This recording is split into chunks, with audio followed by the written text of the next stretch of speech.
بسم اللہ الرحمن الرحیم۔ السلام علیکم ویورز، اس ویڈیو میں ہم آپ کو بتائیں گے طب نبوی میں مباشرت کے اعلیٰ قوانین۔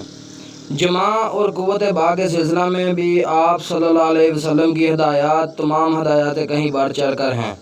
ان کو اپنا کر صحت کی حفاظت کرنی ممکن ہے اور اسی کے ذریعے لذت و سرور کا پورا سامان فراہم کیا جا سکتا ہے۔ اور جماع اور قوت باء کی وضع جن مقاصد کے پیش نظر کی گئی ہے، ان کا حصول بھی آپ صلی اللہ علیہ وسلم ہی کے طریق پر چل کر ممکن ہے۔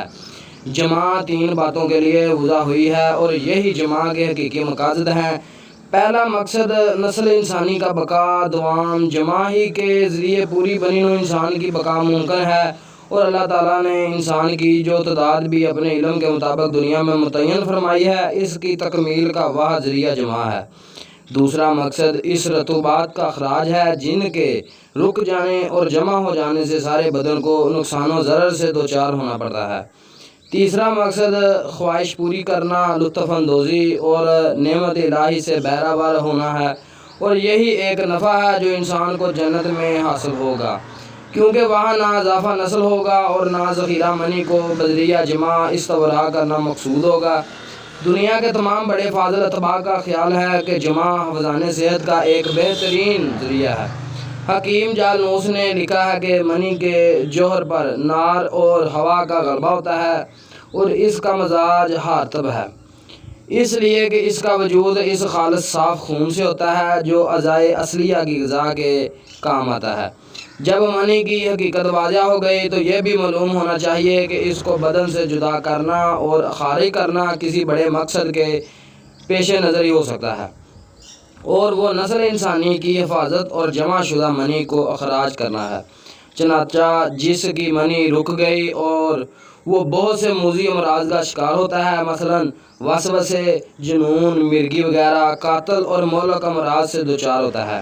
اور اس کے صحیح استعمال سے انسان ان امراض خبیثہ سے اکثر محفوظ رہتا ہے، اس لیے کہ اگر منی زیادہ دنوں تک رکی رہے تو فاسد ہو جاتی ہے اور زہریلی صورت اختیار کر لیتی ہے جو امراض رویہ کا سبب بنتی ہے، جیسا کہ ہم نے ابھی بیان کیا ہے۔ اس وجہ سے جماع نہ کرنے کا باعث جب منی کی کثرت ہو جاتی ہے تو طبیعت اس کو احتلام کے ذریعے نکال دیتی ہے۔ بعض دانشوروں کا کہنا ہے کہ انسان کو خود سے 3 معاہدے کر لینے چاہیے۔ پہلا تو یہ کہ چہل قدمی کرنا ترک نہ کرے، اگر کبھی کسی ضرورت کے پیش نظر ترک کر دے تو اس میں کوئی مذائقہ نہیں۔ دوسرا یہ کہ کھانا ترک نہ کرے کہ اس سے آنتوں میں تنگی ہو جاتی ہے، اور تیسرا معاہدہ یہ کہ جماع کرنا نہ چھوڑے، اس لیے کہ جس کنویں سے پانی نکالا جاتا ہو وہ خشک ہو جاتا ہے۔ محمد بن زکریہ کا بیان ہے کہ جو عرصہ تک جماع نہ کر کے اس کی اعصابی قوت جاتی رہے گی اور منی کے راستے مسدود ہو جائیں گے اور اس کا عضو تناسل سکڑ جائے گا۔ مزید بیان کیا کہ میں نے ایک جماعت کو دیکھا کہ اس نے خشک مزاجی اور زہد و راہ کے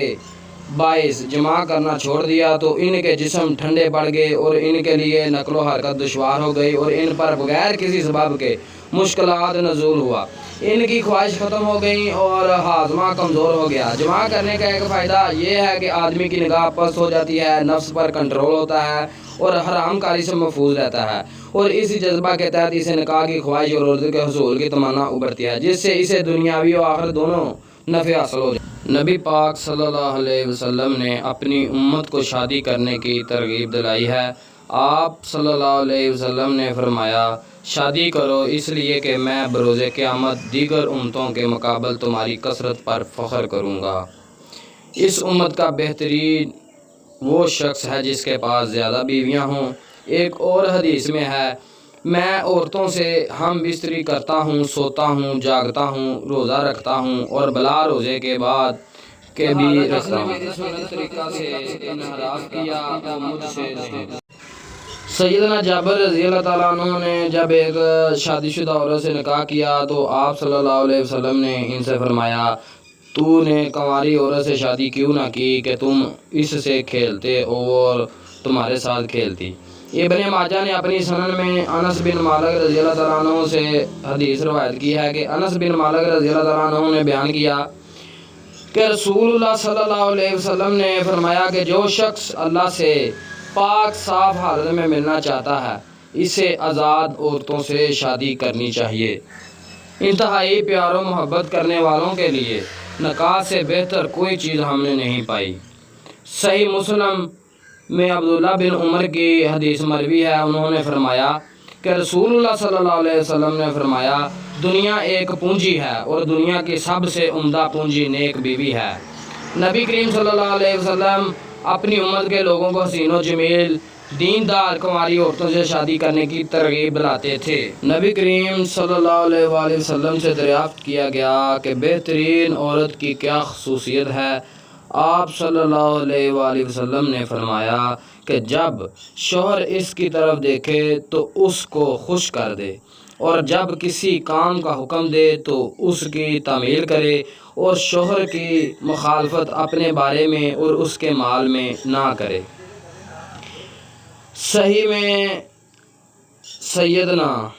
ابو ہریرہ نبی سے روایت کرتے ہیں، آپ صلی اللہ علیہ وآلہ وسلم نے فرمایا کہ عورت سے شادی اس کے مال، اس کے حسب و نسب، اس کے حسن و جمال یا اس کی دینداری کی بنیاد پر کی جاتی ہے۔ تو دیندار عورت سے شادی کرنے میں کامیابی حاصل کر تیرے ہاتھ خاک آلودہ ہوں گے۔ آپ زیادہ بچہ جننے والی عورت سے شادی کرنے کی ترغیب دلاتے اور بانجھ عورت کو ناپسند فرماتے، جیسا کہ سنن ابو داؤد میں معقل بن یسار رضی اللہ تعالیٰ عنہ سے روایت ہے کہ ایک شخص نے خدمت نبوی صلی اللہ علیہ وآلہ وسلم میں حاضر ہو کر عرض کیا کہ مجھے ایسی عورت سے عشق ہو گیا ہے جو عالی خاندان کی ہے اور حسین و جمیل بھی ہے، مگر وہ بانجھ ہے، کیا میں اس سے شادی کر لوں؟ آپ نے فرمایا نہیں۔ پھر دوبارہ حاضر ہوا، آپ نے فرمایا پھر اس کو روکا۔ پھر جب تیسری بار آیا تو آپ صلی اللہ علیہ وآلہ وسلم نے فرمایا زیادہ بچہ جننے والی بے انتہا پیار و محبت کرنے والی عورت سے شادی کرو کہ میں بروز قیامت تمہاری کثرت کو دیکھ کر دیگر امتوں پر فخر کروں گا۔ نبی صلی اللہ علیہ وسلم کبھی تمام ازواج محترمات کے ساتھ جمع کرتے، پھر ایک بار غسل کر کے پاکی حاصل کر لیتے، اور کبھی ہر ایک کے لیے الگ الگ غسل فرماتے۔